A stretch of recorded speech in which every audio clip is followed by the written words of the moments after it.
Yes people, how's it going? I'm your boy Jermaine Tessa Jones and welcome back to another video. Today I have another very small installation video for you guys.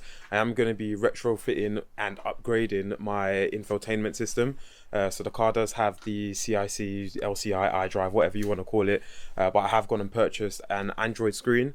So what the new functionalities allow will be like stuff like watching Netflix, having Apple CarPlay, YouTube. I will have Bluetooth because surprisingly this car doesn't actually have Bluetooth to listen to music. What else? It's touchscreen as well, so it directly replaces the current like sat nav iDrive system that I have in the car already, and it will just literally just be an upgrade with a lot more features, a lot more functionality out of it, a lot more modern as well.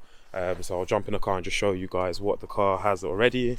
So this is what the current iDrive system looks like. It literally, the new one is basically going to look exactly the same but with a lot more features.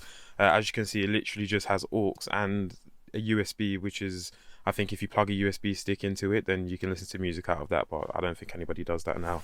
And even to show you, this is the setup that I'm having to use at the moment. I've got a little Bluetooth adapter connected to my aux port, which allows me to listen to music through there.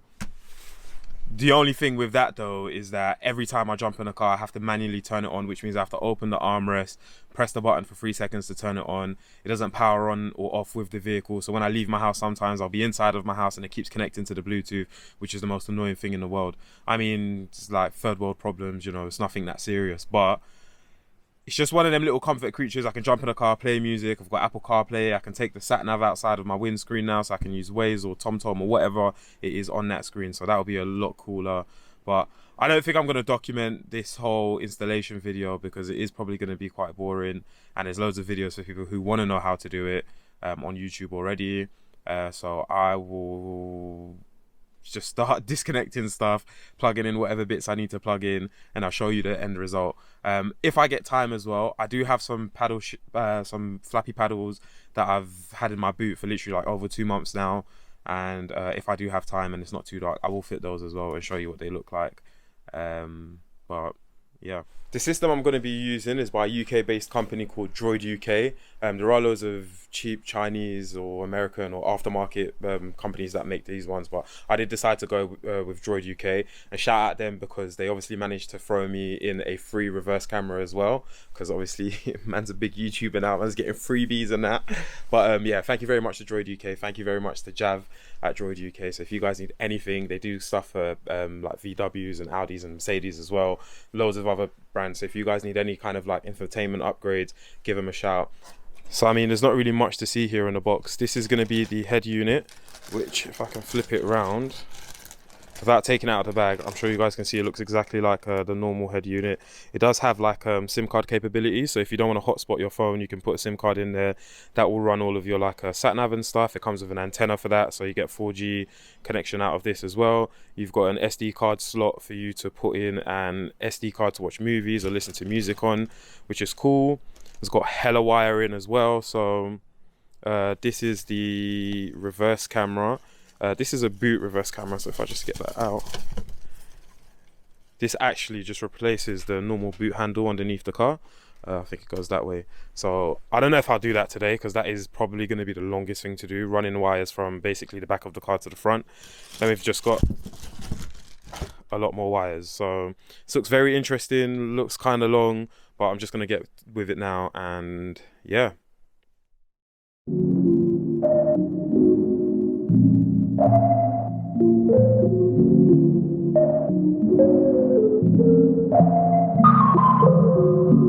If you wanna stay, I can make a way. Each and every day, what I'm trying to say. Oh, you feeling wicked? Well, it's time to play. I'ma book the Uber, then you on the way. I'm trying to even the score. I see you pulling for more. And when we all up in the zone, you got that deeper galore. You got that deeper allure. I'm trying to take you to them places, never been there before. See, I'm just trying to explore. You got that thing I adore. You see you and me and more. You got the map, I got the plan, so we can follow some more. Yes people, so I am back. As you can tell, it is another day. It is a whole other week actually since I started the initial part of the video. Basically, when I was installing this, one, it was absolutely freezing. It was blitz out here, so I couldn't really spend all of my time outside with no heating or anything. Number two, I managed to get everything in. I managed to get this working and everything, and then when I was plugging everything back in to, you know, button everything up, the system decided to stop working. So it took me a whole day of troubleshooting that, and then for the following day to find out it was just a fuse that had blown. So I replaced the fuse, everything worked. I put everything back together and it all looks gravy. I also managed to do the paddle shifts as well last night. That was actually a very, very easy install to do. I used a video on YouTube by M3 Taylor on my reference on how to change that. So big up M3 Taylor for that video.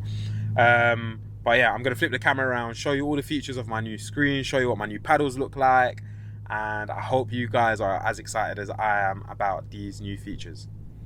And voila, this is my new setup. This is my new screen. I'm just going to turn it off here just so you guys can see. It literally looks like factory, looks like stock. This is pretty much exactly how my old screen used to look. So I'll just turn that back on now. But yeah, this is the interface that you're greeted with.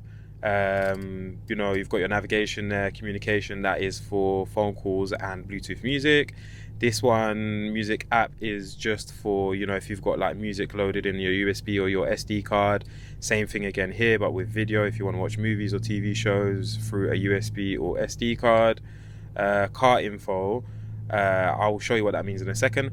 Dashboard is a feature that allows you to see like, so this will show you like your fuel, whether the handbrake's on or off, seat belts, your RPMs. If I click onto it, it literally creates like a sort of dashboard interface. So at the bottom again, you've got like whether your handbrake's up or not, seat belts, and also if I open the doors, it'll show me what doors are open. So that's fairly cool.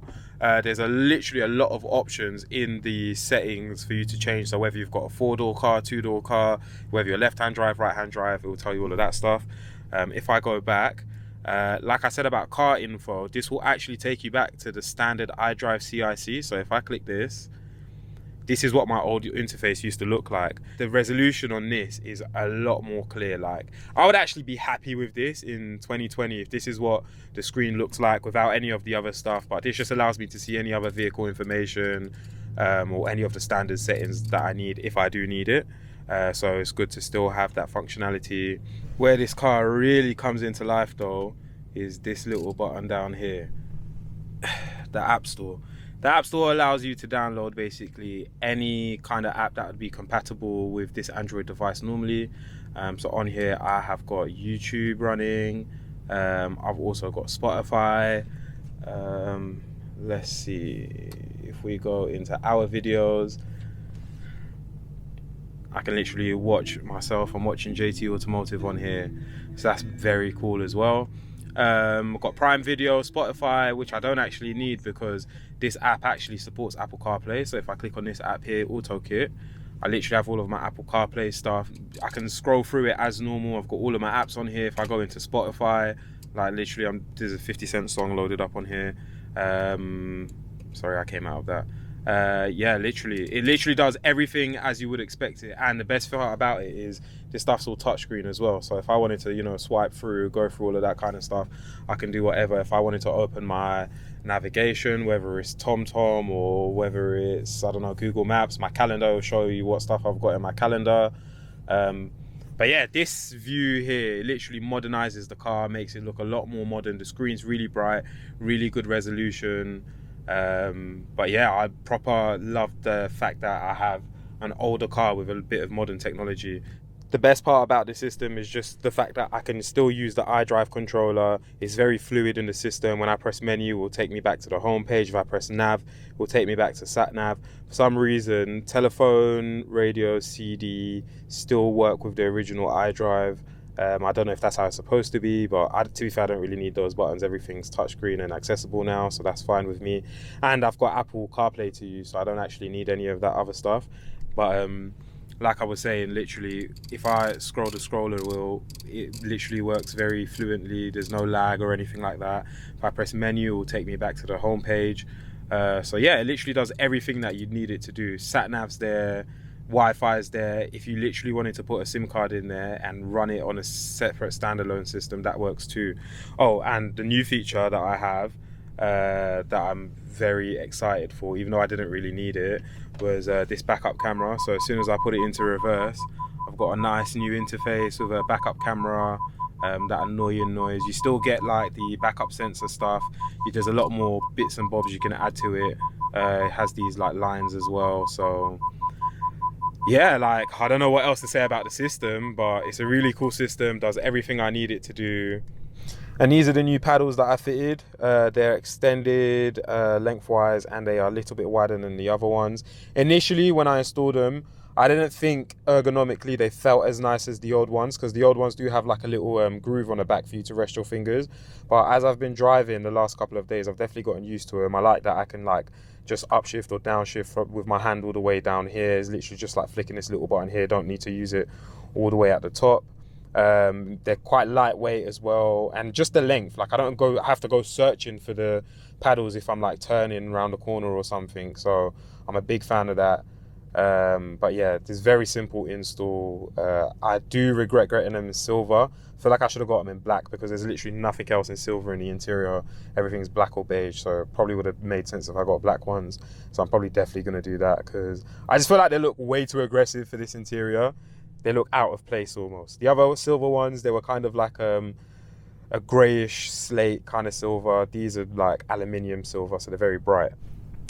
Once again, I do need to give a shout out to DroidUK. A big thanks to them for supplying this unit, giving me the free reverse camera, and for all of their assistance, all of their help, literally trying to install this. Any issue that I had, anything I wasn't sure about, I can message them on Facebook Messenger and they'd reply as quickly as possible. Even on Christmas Day, I was still getting responses. So thank you very much to DroidUK for helping me out, supplying me this, throwing in a freebie. If you guys need this for your German car, they do some stuff for other brands as well, I think, and other BMW models.